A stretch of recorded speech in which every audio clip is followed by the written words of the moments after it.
So again, pause the video and read the problem before continuing on watching this video, because I'm in a time constraint again. So for part A, we're looking for the rocket's maximum altitude. And in order to do that, we have to find where the velocity equals 0. So I forgot to tell you guys that after 30 seconds, where the rocket runs out of fuel, the rocket's acceleration becomes gravitational constant of Earth, which is negative 10 meters per second. FBI, open up! Oh. A few moments later. Sorry about that.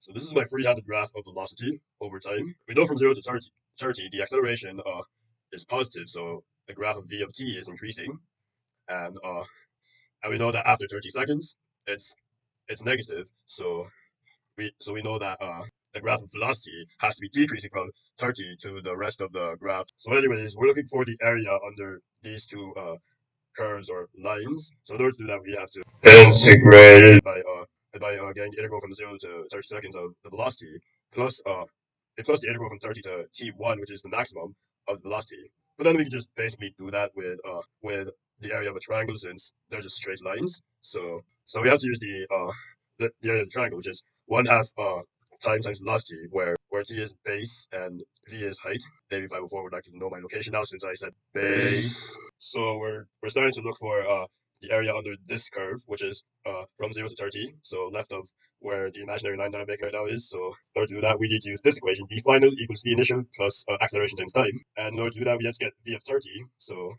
v of 30 equals v naught plus acceleration naught of t times t. So in order to do that, we need to plug the numbers down. So we know that v naught starts at the origin and so does position. So therefore v naught would equal 0. So now we have to plug in acceleration and time. The initial acceleration of the graph is 30 meters per second squared. The time it took for the rocket to run out of fuel is 30 seconds. So 30 times 30 is basically just 900 meters per second. And that's the speed of the rocket at t equals 30. So now we're getting the integral of this, and also this is just a straight line. So in order to integrate this function, we can just use the area of a triangle. So I plugged in velocity and time for you guys already. 900 times 30 is 27,000, and then once you divide that by 2, that equals 13,500 meters high.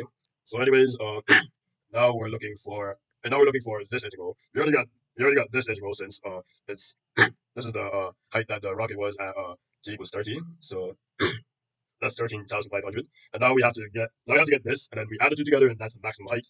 And in order to do that, we need to get the area under this curve from 30 to t1. We could triangulate, but we do not have t from 30 to t1 at the time it took to even get to the maximum yet. So we have to calculate the delta t from 30 to t1. So in order to do that, we have this equation: the velocity of t1 equals the velocity of 30 plus the acceleration of 30 times delta t. So I plug in numbers for you, but remember the velocity of at t1 is 0, since it's the maximum. So that will equal 900, or the velocity at 30 seconds, minus 9.81, the gravitational constant of Earth, times the change in t. And now we have to calculate delta t. So we subtract 900 from both sides, and then we get this. And after that, we just multiply both sides by -1. And then to do this, we have to divide both sides by the absolute value of the positive gravitational force on Earth. And after that, we calculate. So anyways, we can triangulate this now. As just 91.743193 seconds times 900 meters per second divided by 2. So to end this video and then question for Sandy later on, we need to get the total time solved part B. So in order to get the total time that the rocket was in the air, we already have the 30 seconds. We already have the 91.743193 seconds it took to get after running out of fuel to the maximum. And now we have to look for T2, which is the time it took the rocket to go from the maximum to the ground.